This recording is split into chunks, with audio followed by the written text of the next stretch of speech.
J'ai passé 5 années formidables, notamment au sein d'associations. J'ai participé au BDE, au BDS et c'est franchement une expérience formidable. On y rencontre plein de gens différents, on s'implique dans des projets pour l'école et c'est vraiment très enrichissant pour la suite. Alors à l'ESIEA, on a à la fois les cours théoriques, on a à la fois les projets et on a des cours d'expression orale, des cours de la manière de communiquer avec les gens. Et le fait d'avoir mêlé tout ça pendant l'école, ça permet aujourd'hui d'appliquer sans forcément s'en rendre compte à la sortie de l'école. L'ESIEA aujourd'hui, c'est quand même une école qui est très généraliste et qui permet de former un ingénieur qui va avoir un regard différent sur la société, à la différence de certaines autres écoles. Et on aura un regard qui n'est pas uniquement centré sur l'informatique, qui va être très ouvert.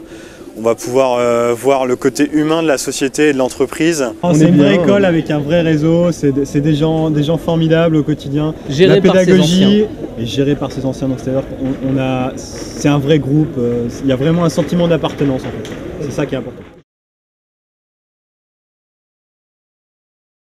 Pourquoi cette école? Parce qu'au niveau de l'aspect humain et des différentes perspectives d'avenir concernant les sciences, elle me correspondait tout à fait. Depuis mon plus jeune âge, j'étais attiré par les nouvelles technologies et comme il y avait une école d'ingénieurs dans ma ville natale, donc à savoir Laval, il y avait le choix donc, de la localité et de ce que proposait l'école, à savoir un diplôme d'ingénieur généraliste mais spécialisé dans les nouvelles technologies, donc qui ouvrait des portes à beaucoup de métiers et beaucoup de secteurs d'activité, sachant que les nouvelles technologies sont quand même présentes dans la plupart des métiers d'aujourd'hui.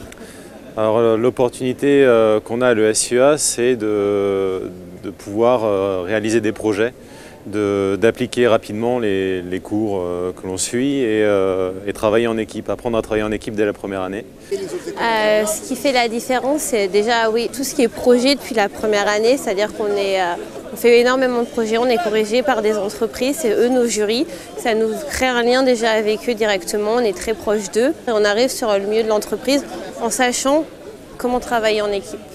Également les partenariats qui peuvent être proposés avec les entreprises et aussi les écoles étrangères.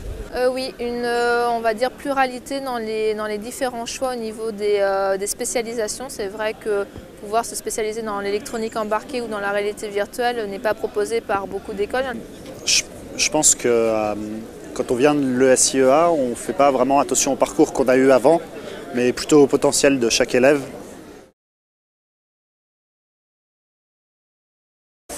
Ouais, j'ai réalisé beaucoup de projets dont je suis très fier. J'ai organisé le gala de l'ESIEA à plusieurs reprises. Ensuite, d'un point de vue technique, j'ai fabriqué un écran géant interactif. Donc il faut imaginer, c'est un vidéoprojecteur qui projette sur le sol une image et quand les gens marchent sur l'image, l'image est modifiée en fonction de là où les gens marchent. Alors pendant mes années d'études, j'ai pu réaliser plusieurs projets. À chaque fois, on me donnait l'opportunité d'aller plus loin, beaucoup plus loin dans les projets. On m'a donné la possibilité d'ajouter des fonctionnalités à ce qui était demandé. Et tout ça m'a mené au projet de robot sous-marin autonome, le projet Aquatis, dans lequel on était confronté à de réelles problématiques d'ingénieurs. Donc il y avait des problématiques informatiques, des problématiques électroniques, des problématiques d'algorithmie, il y avait des contraintes physiques, mécaniques. Ça faisait appel vraiment à un ensemble de compétences et ça m'a permis de travailler avec une équipe de personnes motivées et passionnées par ce qu'elles faisaient.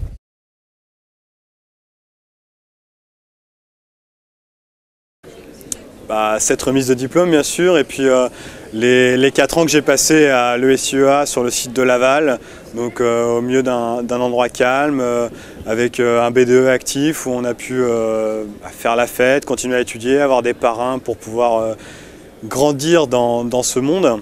Et puis une dernière année sur Paris avec la majeure et rencontrer des nouvelles personnes et avoir de nouveaux contacts, des gens que je peux appeler quand j'en ai besoin. Et, ça c'est formidable, quoi. Un vrai réseau à l'ESIEA. Peut-être d'avoir passé des nuits blanches à l'école pour réviser mes partiels, mais c'était très sympa en groupe, donc il y a vraiment une très bonne ambiance et vraiment un esprit de communauté dans cette école. Une anecdote, j'ai beaucoup aimé. Alors, une anecdote, beaucoup de bonnes soirées, des très bonnes expériences et surtout une très bonne ambiance, une promo très soudée là où je me suis fait des bons amis et voilà quoi. Je crois que j'ai jamais vu autant de bruit dans une cour d'école pour les événements organisés par la marque Red Bull notamment. Ils avaient fait un challenge où il fallait faire le challenge de gravité et j'ai trouvé ça assez farfelu. Mais ce qui est génial, c'est que ça a encore apporté de la joie et ça a donné plus de vigueur aux associations pour mettre en place ce projet. Un des facteurs, on en revient un petit peu toujours pareil sur le facteur humain, la rencontre de beaucoup de personnes, des amis, vraiment un esprit de groupe, un esprit de famille. J'ai passé 5 années avec les mêmes personnes et on a vraiment tissé des liens et vraiment cet esprit de famille. Bah, moi le souvenir comme ça, je vous réponds au tac, c'est le colloque, donc c'est une semaine qui se passe en fait au ski où on a des formations le matin et l'après-midi, enfin on a des conférences l'après-midi et le matin on peut faire, c'est libre et c'est vraiment un moment génial et il y a beaucoup d'anecdotes dans cette semaine-là qui font que ça sera un souvenir mémorable. Très bon pote, les meilleures années de notre vie. Le SIEA, c'est une vraie aventure. Voilà, c'est l'aventure SIEA.